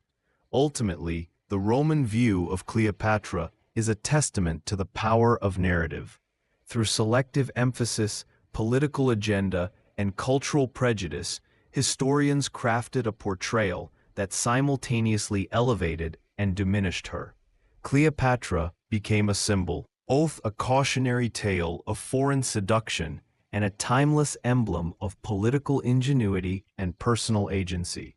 This duality ensures that she remains a subject of fascination, inviting ongoing exploration and reinterpretation as scholars continue to balance myth with historical reality. Cleopatra's story, as filtered through Roman eyes, exemplifies the complexity of history itself. The intersection of political power, gender, culture, and memory creates a narrative rich with both lessons and mysteries. By understanding how Rome viewed her, we gain insight not only into Cleopatra's life, but also into the broader mechanisms of historical storytelling, revealing how power, perception, and memory intertwine to shape the legacies of even the most extraordinary figures. Section 11. Cleopatra's Cultural Legacy: Arts, Language, and Learning. Cleopatra's impact extended far beyond politics and military alliances. She was also a remarkable patron of culture, education, and intellectual life in Egypt. Her reign coincided with a period in which Alexandria was one of the world's most vibrant centers of learning, home to the famous Library of Alexandria and a hub for scholars, poets, mathematicians, and astronomers. Cleopatra understood the importance of cultural influence, not merely for prestige, but as a tool of governance and diplomacy, cultivating an image of Egypt as a beacon of knowledge and sophistication. One of the most striking aspects of Cleopatra's cultural legacy was her linguistic prowess. She was reportedly fluent in as many as 9 languages, including Egyptian, Greek, and possibly Aramaic and Hebrew. In a period when multilingual rulers were rare, Cleopatra's ability to communicate directly with foreign envoys, scholars, and citizens alike gave her an unparalleled advantage. It also allowed her to connect with diverse populations within her kingdom, as well as with influential Roman and Hellenistic figures. Language was more than a skill for Cleopatra. It was a form of soft power, a subtle yet profound way to build loyalty, project authority, and navigate complex political landscapes. Cleopatra's court was a magnet for artists, poets, and philosophers. Alexandria, under her patronage, became a place where intellectual debate flourished alongside artistic innovation. She encouraged works that celebrated Egyptian heritage, blending it with Hellenistic traditions, producing a unique cultural synthesis that reflected her cosmopolitan reign. Coins, reliefs, and sculptures from her era often depicted her with symbols of both Egyptian divinity and Greek refinement, illustrating her conscious effort to bridge cultures and present herself as a sovereign who could command respect across different worlds. Education and learning were central to Cleopatra's vision. She maintained close relationships with scholars and philosophers, consulting them on everything from political strategy to natural science. Ancient accounts suggest that she had a keen interest in medicine, astronomy, and mathematics, disciplines that were critical not only to governance, but also to cultural prestige. Her engagement with intellectuals reinforced the perception that she was a ruler of exceptional wisdom and depth, able to balance the demands of statecraft with the pursuit of knowledge. This emphasis on learning also served a strategic purpose, demonstrating to foreign powers that Egypt was a civilized, sophisticated nation worthy of diplomatic respect. Cleopatra's influence extended to the performing arts as well. Music, dance, and theater flourished in Alexandria during her reign, often supported directly by the queen.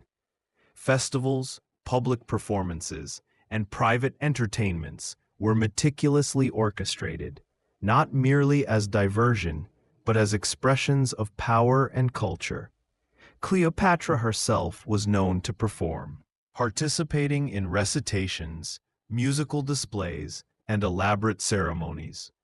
These performances blurred the line between ruler and spectacle, reinforcing her charisma and deepening her symbolic presence in the lives of her people. They also sent a clear message to foreign dignitaries. Cleopatra's Egypt was a world-class center of culture, unmatched in sophistication. Religion and ritual were intricately linked to her cultural patronage. Cleopatra presented herself as a living embodiment of the goddess Isis, drawing on centuries of Egyptian tradition to legitimize her rule. This identification was not purely symbolic. It was a carefully calculated fusion of political messaging, spiritual authority, and cultural celebration.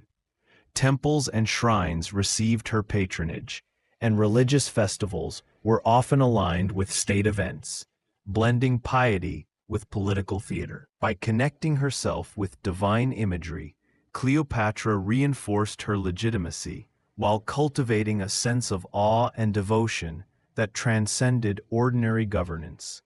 Her patronage also had lasting architectural and urban impacts. Alexandria's harbors, libraries, palaces, and public buildings were not only functional, but carefully designed to impress both citizens and foreign visitors. Streets were lined with statues, mosaics, and inscriptions, celebrating both Egyptian heritage and her own reign.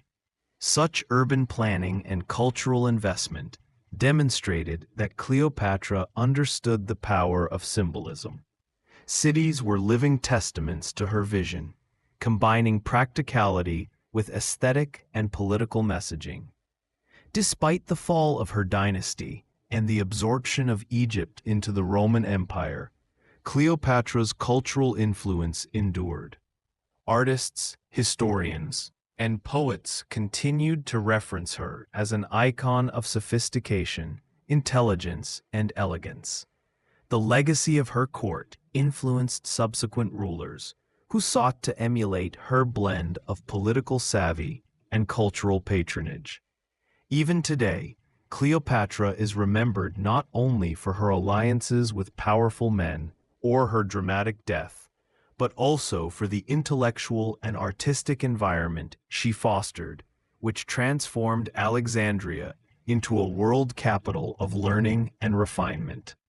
Cleopatra's life reminds us that cultural power is as vital as military might or political maneuvering. Through language, art, education, and ritual, she shaped a kingdom that was intellectually vibrant and aesthetically remarkable.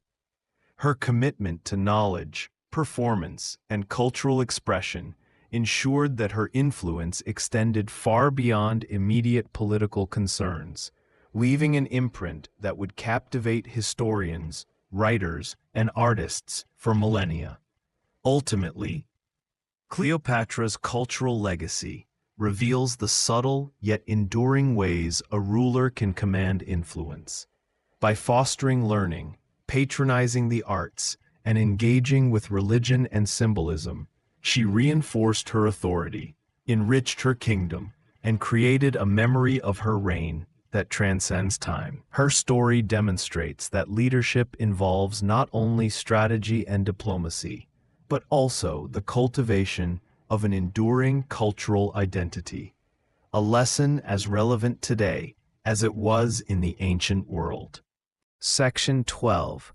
Cleopatra's Alliances and Political Intrigue.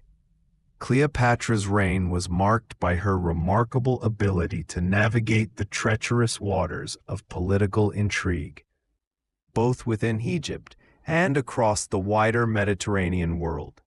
In an era where monarchs often faced threats from internal rivals, external empires, and shifting allegiances, Cleopatra's talent for diplomacy and strategy was unparalleled. She was not merely a figure of beauty and legend, as many histories suggest, but a shrewd and calculating ruler whose alliances were carefully chosen to secure her power and protect the interests of her kingdom. From the very beginning of her reign, Cleopatra understood that Egypt's survival depended on maintaining a delicate balance between internal stability and external diplomacy. She inherited a kingdom weakened by previous dynastic conflicts and by the growing influence of Rome, the rising superpower of the Mediterranean. Within her own family, political tensions were palpable. Her siblings, who at times shared or contested the throne, were both potential allies and dangerous rivals. Cleopatra's skill in managing these internal dynamics was vital, as she combined familial alliances with calculated political maneuvers to assert her authority and maintain control over the throne. Cleopatra's most famous alliances were with Julius Caesar and later Mark Antony, both of whom were among the most powerful figures in Rome. These relationships were often interpreted through the lens of romance and personal attraction, but they were equally strategic, serving as instruments of political security and military advantage. With Julius Caesar, Cleopatra solidified her position as the legitimate ruler of Egypt following a civil war with her brother Ptolemy XIII. Caesar's support allowed her to stabilize the kingdom, secure her son Caesarion's status, and demonstrate that Egypt could act independently even as Rome extended its influence. Their collaboration was a blend of personal trust and political necessity, and it reflected Cleopatra's ability to leverage interpersonal relationships to achieve tangible political goals. After Caesar's assassination, Cleopatra's alliance with Mark Antony became central to her continued influence. Antony, as a member of the Roman triumvirate, wielded immense military and political power, and Cleopatra's engagement with him was both a personal and strategic endeavor. Their partnership enabled her to secure Egypt's borders, protect trade routes, and maintain a measure of autonomy from Rome's internal politics.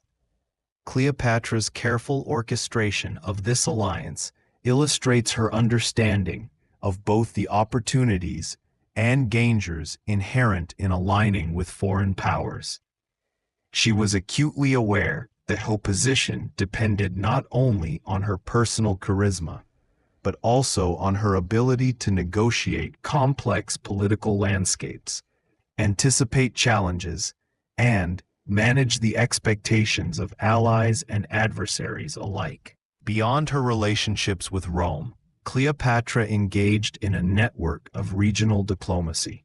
Egypt's position as a prosperous and strategically important kingdom meant that alliances with neighboring territories were crucial for maintaining trade, security, and influence. Cleopatra employed a combination of gift-giving, ceremonial displays, and calculated marriages to cultivate loyalty and deter potential threats. These practices reflected her keen understanding of soft power, cultural prestige, economic influence, and symbolic gestures were as vital as military strength in ensuring Egypt's stability. Cleopatra's ability to integrate these methods into her governance demonstrates her sophistication as a ruler who recognized that power was multifaceted and often relied on subtlety and perception.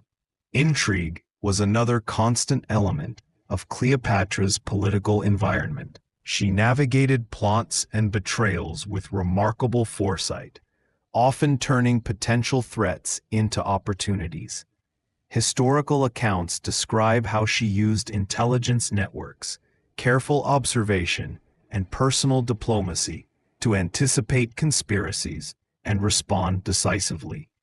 Her ability to act swiftly and decisively in moments of crisis reinforced her reputation as a ruler who combined charm with formidable intellect. Cleopatra's political skill lay not only in her grand alliances, but also in her day-to-day management of palace intrigue, ensuring that her position remained secure even in the most volatile circumstances.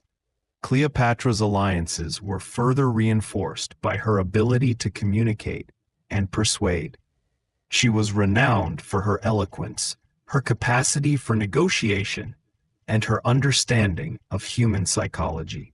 Diplomacy was not conducted solely through formal decrees or public ceremonies. Cleopatra often engaged personally with envoys, generals, and advisors, presenting arguments, building trust, and subtly influencing decisions in her favor. Her command of language and her keen perception of others' motivations allowed her to navigate relationships with nuance, ensuring that each alliance, each partnership, served her broader strategic objectives. The enduring legacy of Cleopatra's alliances and political maneuvers is evident in the way history remembers her. While popular culture often emphasizes her beauty and dramatic life events, The foundation of her power lay in her intellect, strategic insight, and skillful diplomacy. Cleopatra exemplified how a ruler could wield influence not through brute force alone, but through calculated, thoughtful alliances that integrated personal, political, and cultural dimensions. Her life provides a profound lesson on the complexity of leadership. The most effective rulers combine vision with pragmatism, charisma with strategic calculation, and personal relationships with political acumen. In summary, Cleopatra's alliances and political intrigues were central to her ability to maintain power in a turbulent era. Through careful management of familial dynamics, skillful engagement with Rome's leaders, and strategic regional diplomacy, she safeguarded Egypt's interests while asserting her own authority. Her legacy demonstrates that true leadership involves a delicate balance of foresight, negotiation, and adaptability, and that alliances, whether personal, political, or cultural, are among the most powerful tools a ruler can wield. Cleopatra's mastery of these tools cemented her place in history, not only as a legendary queen, but as a consummate strategist whose influence extended far beyond her own lifetime. Section 13. The Fall of Cleopatra, Rome's Encroachment. As Cleopatra's reign progressed, the political landscape of the Mediterranean shifted dramatically, with Rome increasingly asserting its dominance over territories that had once operated with relative autonomy.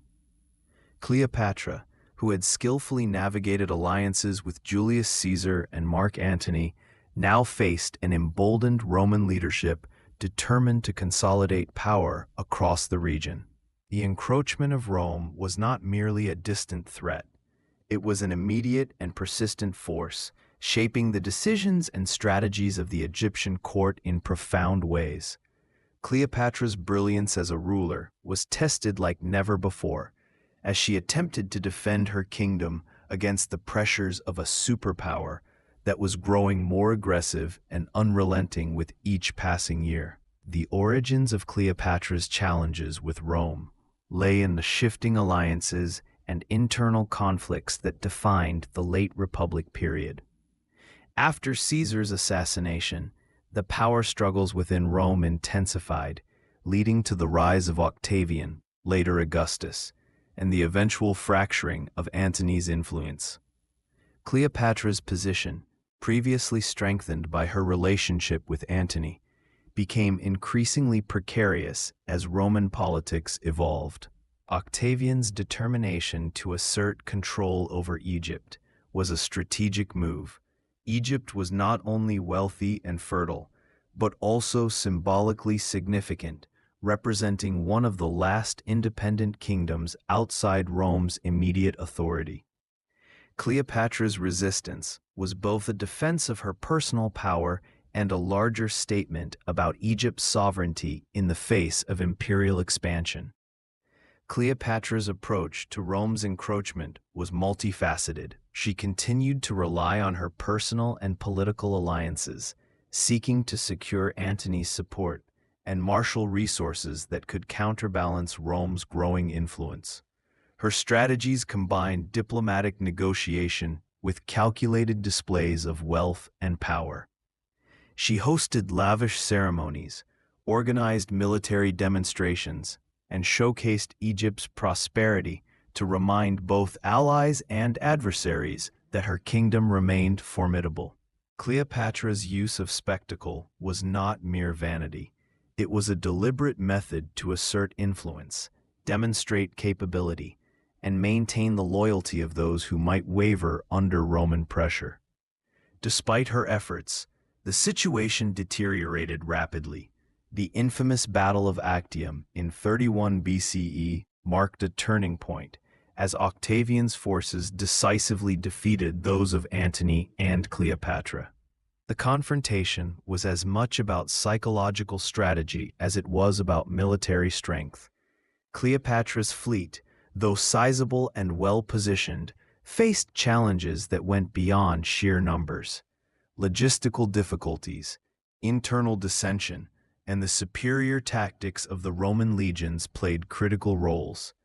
Cleopatra, ever the strategist, had anticipated potential pitfalls, yet the convergence of unforeseen circumstances and Octavian's relentless advance created an outcome that even her careful planning could not prevent. The aftermath of Actium was a period of intense uncertainty and crisis for Cleopatra. Antony's eventual demise, following a series of tragic miscommunications and misunderstandings, left Cleopatra in a precarious position, confronting the full might of Rome alone. Reports from historical sources depict her as facing a profound dilemma: to surrender and potentially survive under Roman supervision, or to resist and risk total annihilation. Cleopatra's choice, as history records, reflected both her personal agency and her enduring commitment to Egypt's independence. Her decision to take her own life, though often sensationalized in popular accounts, can also be seen as a calculated act of political symbolism, a final assertion of control in a moment when external forces sought to strip her of all power. Cleopatra's final days were marked by a combination of public display and private contemplation. She carefully managed how she would be remembered, even as she faced the inevitability of Rome's dominance. The rituals surrounding her death, the presence of trusted attendants, and the careful preparation of her burial underscore her awareness of legacy and perception. Cleopatra's understanding of history, narrative, and symbolism allowed her to transform a moment of personal defeat into a lasting statement about her agency, intelligence, and the dignity of her reign. Her death became not merely a personal tragedy, but a commentary on the complexities of leadership, sovereignty, and human resilience. The fall of Cleopatra is also instructive when considered in the broader context of empire and power dynamics. It illustrates how even the most brilliant leaders are subject to forces beyond their control, and how the interplay of strategy, timing, and external pressures shapes the course of history. Cleopatra's life, particularly in its final chapter, demonstrates the delicate balance between agency and circumstance, revealing the nuanced reality that rulers, no matter how capable, are often constrained by the ambitions and resources of more dominant powers. Yet her legacy endures, not as a cautionary tale of defeat, but as a testament to intelligence, adaptability, and the enduring impact of carefully considered decisions. In the end, Cleopatra's story in these final years encapsulates the tension between human ambition and historical inevitability. She faced Rome's encroachment with a combination of strategic calculation, courage, and dignity, employing every tool at her disposal to defend her kingdom and assert her sovereignty. Though the military and political tides ultimately turned against her, the ways in which she engaged with the challenges of her time reflect the sophistication of her leadership and the depth of her understanding of both people and politics. Cleopatra's fall, therefore, is not merely a story of loss, but a complex narrative that blends strategy, symbolism, and human resilience, leaving an indelible mark on history and on our understanding of what it means to wield power in the face of overwhelming forces. Section 14. The Myth and the Memory. Cleopatra's Enduring Legacy. When the dust of history settled over the ruins of Cleopatra's Egypt, what remained was not only a kingdom absorbed by Rome, but also a story, one that refused to fade. From the moment of her death, Cleopatra ceased to be merely a queen and became a symbol of beauty, power, intelligence, and tragic defiance. Her life and death transcended the boundaries of time, evolving into one of the most enduring legends in human history. And as with all great legends, the truth of Cleopatra's character became wrapped in layers of myth, interpretation, and imagination, shaped by the biases and fascinations of those who wrote her story. In the centuries that followed her death, Cleopatra's image was molded and remolded by the pens of conquerors, poets, and chroniclers. To the Romans, she was both an object of fascination and a figure of warning, a woman whose allure and ambition could destabilize empires.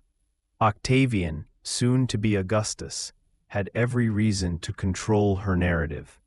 To justify his victory and consolidate power, he portrayed Cleopatra as a temptress who had seduced Antony into ruin, a dangerous queen who used her charms to manipulate men and nations. This version of Cleopatra served a purpose. It turned a complex and capable ruler into a convenient villain, ensuring Rome's conquest appeared not as imperial aggression, but as moral salvation. Yet even within these distortions, there flickered an undeniable respect.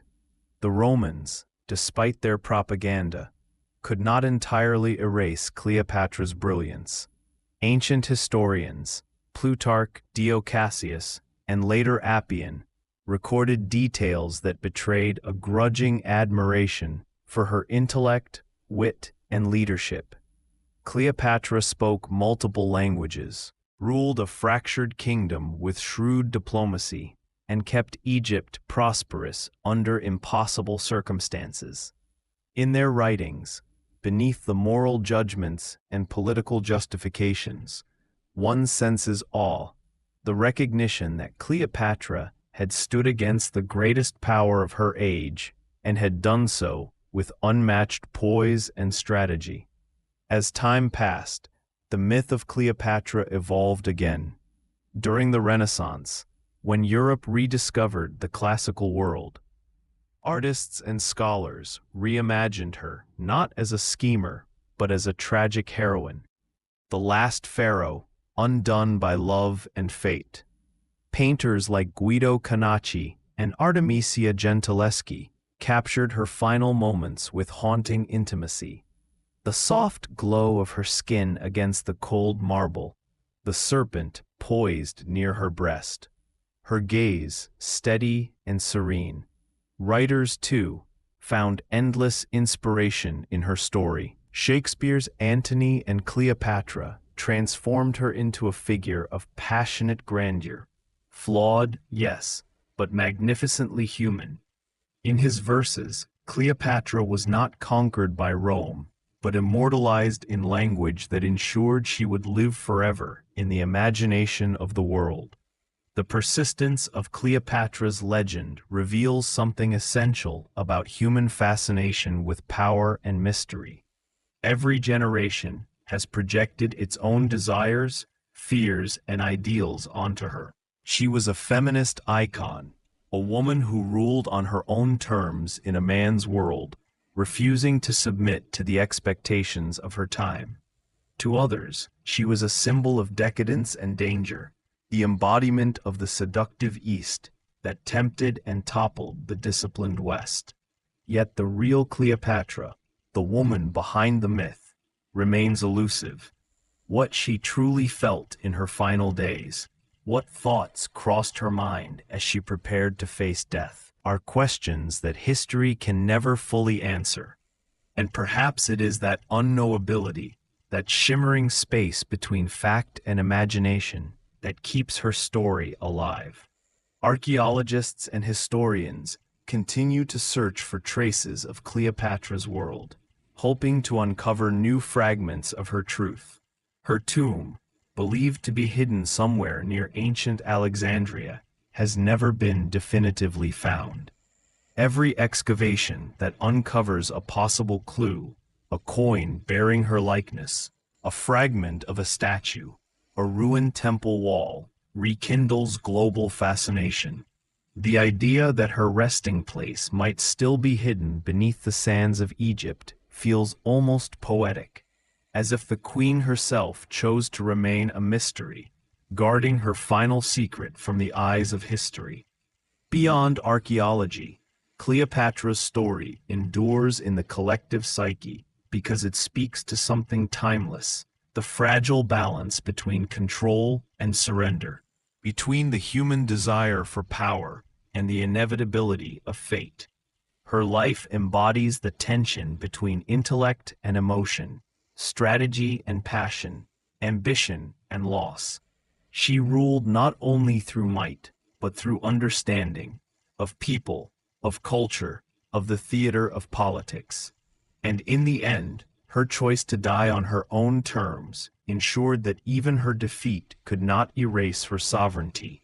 Cleopatra's death was, paradoxically, her ultimate act of independence, a decision that turned tragedy into legend. In the centuries since, Cleopatra's image has been reinterpreted countless times in film, art, literature, and music. Each retelling adds a new layer, a new lens through which to see her. From Elizabeth Taylor's glamorous portrayal to the quiet dignity found in more modern depictions, Cleopatra remains a mirror reflecting humanity's fascination with power, love, and mortality. The more time passes, the more she seems to stand outside of history altogether. Not merely an Egyptian queen, but an idea, an archetype of beauty and brilliance, intertwined with tragedy. And perhaps that is the truest measure of her legacy. Empires rise and fall, kingdoms vanish, languages die, monuments crumble, but stories endure. Cleopatra, in all her complexity, continues to breathe through the words and imaginations of those who remember her. She is both ancient and eternal, her name whispered through millennia as a reminder of how history's most extraordinary figures are rarely just what their conquerors say they are.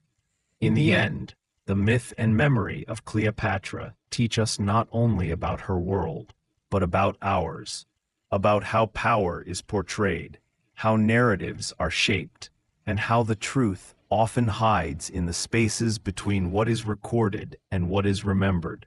Cleopatra's final gift to history may not be her beauty or her brilliance, but her mystery, an everlasting invitation to look deeper, to question, to wonder.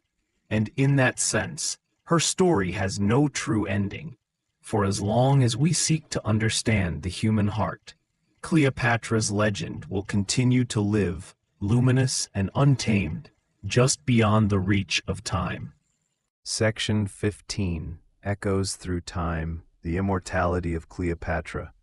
There are few figures in history whose shadows stretch as far across the centuries as Cleopatra's. Her story, once confined to the sun-baked stones of Egypt, now belongs to the entire world, whispered in classrooms, painted in galleries, reimagined on silver screens. Every age has found something of itself reflected in her, a mirror of power and vulnerability, intellect and emotion, grace and defiance. It is strange to think that a woman who lived more than 2,000 years ago, in a palace that has long turned to dust, still feels alive in the modern imagination.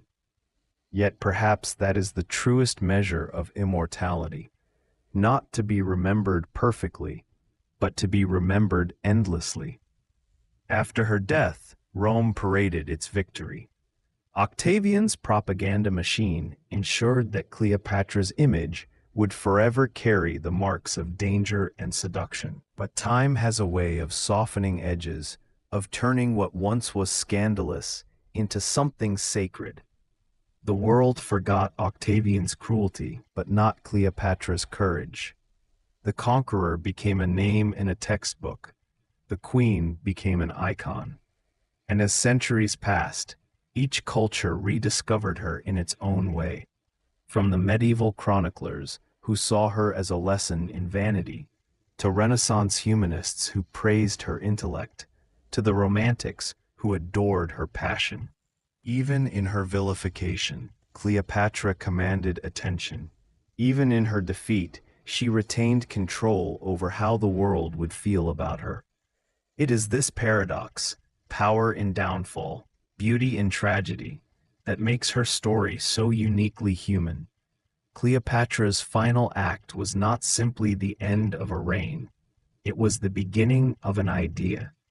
She became a symbol of resistance to the inevitable, a testament to the notion that dignity can survive even when everything else is lost. There is something universal in that. The wish to face one's fate not as a victim, but as a sovereign soul. The fascination with Cleopatra has endured because her story bridges two worlds, the rational and the romantic, the political and the personal. Historians see a ruler of rare skill and intellect, a strategist who spoke the language of empires. Artists, on the other hand, see a woman of fire and mystery, whose emotions changed the course of nations. But perhaps both are true. Cleopatra contained multitudes, scholar and seductress, queen and dreamer, pragmatist and poet. She is proof that human beings are rarely simple, and that greatness often comes wrapped in contradiction. What also survives of her story is a reminder of how fragile truth becomes once power decides what history will remember. So much of what we know about Cleopatra was written by her enemies, men who feared her influence and sought to diminish her after death. Yet she endures, and they do not. Her survival in memory is an act of quiet rebellion, a whisper that truth, though obscured, cannot be fully erased. Somewhere behind the propaganda, behind the marble statues and painted portraits, the real Cleopatra waits, not as a goddess or a villain, but as a woman who dared to live freely in an unfree world. There is a haunting beauty in imagining that her tomb still lies undiscovered, hidden in the sands of Alexandria or beneath the silt of the Nile. Archaeologists continue to search, their torches cutting through ancient shadows, hoping to glimpse even a fragment of her resting place. And yet perhaps the mystery is part of her design, a final play of her unmatched intellect. By eluding discovery, Cleopatra ensures that she is never truly gone. As long as the world wonders where she lies, she lives in the collective imagination, eternal, untouchable, and alive in every question that begins with her name. To study Cleopatra is to study humanity itself, our fascination with love and loss, with ambition and downfall, with beauty and decay. She represents the tension between what is seen and what is hidden, between truth and legend. Her story shows that history is not a fixed record, but a living conversation, one that changes each time we tell it. And in that conversation, Cleopatra always finds her voice again, reshaped but never silenced. When you look at her statues, the elegant curve of her cheek, the proud tilt of her chin, you can almost feel her presence. The stone does not merely depict a queen, it captures a consciousness, a mind that once calculated alliances and composed witty replies to Roman diplomats, now gazes through time, as if amused by how obsessed the world remains with her. Perhaps she knows that this was her greatest victory, that centuries after her enemies have turned to dust, the world still speaks her name with wonder. Cleopatra's immortality is not found in gold or marble, but in the quiet persistence of curiosity. Every generation asks anew, who was she really? What did she think as she stood on the palace balcony, watching the sun set over the Nile for the last time? Did she regret anything? Did she know she was creating a legend with her final breath? The answers will never come, and that is precisely why she endures. Mystery is the heartbeat of eternity. And so, the story of Cleopatra does not end with her death. It continues, whispering through the corridors of history, flickering like a flame that refuses to be extinguished.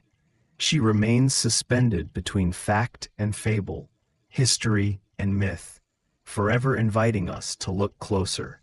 Each time her story is told, she lives again, not as a relic of the past, but as a reflection of our own timeless fascination with what it means to live, to love, to lose, and to remain unforgotten.